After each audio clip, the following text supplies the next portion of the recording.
incapacity, inequality, and injustice. These three words stand for the dreadful effects of COVID-19 on education. According to UNICEF, 11% of elementary school students worldwide have been deprived of their rights to education. Then why is this an issue? To figure this out, we should first look at the true value of education.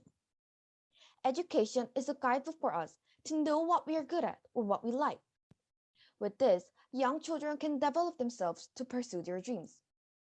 This is especially important because we live in a meritocracy where we are evaluated by our ability. However, the pandemic has prevented children from these opportunities. Even further, some are more vulnerable and extremely need help. Among everyone else, the poor have been affected the most. After the pandemic, most schools shifted to remote learning. This means that children need digital devices and a fast internet connection. However, those who cannot afford them have no opportunity to learn. In other words, the only way to escape poverty and to climb the social ladder is gone. What's even more is the worsening gap between rich and poor countries. Children from developed countries can at least gain help from their government. On the other hand, those who are living in underdeveloped countries cannot even ask for such help. In fact, it was reported that children in lower income countries lost 4 months of education. This is far greater than children in higher income countries who have only lost 6 weeks. Not only that, but we should also think of disabled children too.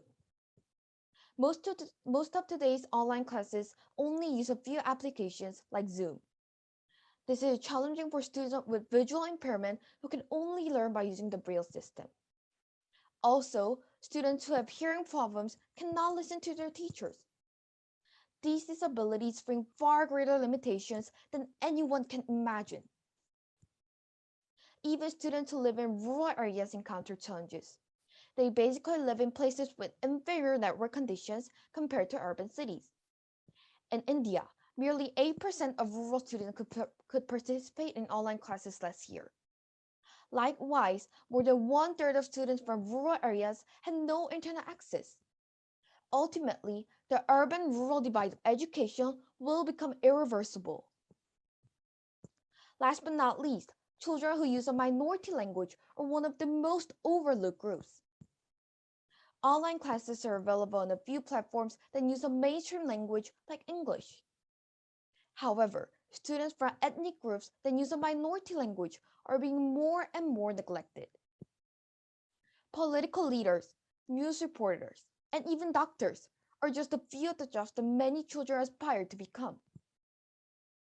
Without gaining education, it is impossible for them to pursue their dreams. However, we currently live in a world where COVID-19 has increased the inequality of education. In turn, disadvantaged children around the world do not have a chance to overcome these barriers. Then, what can we do? We as individuals can contribute little by little.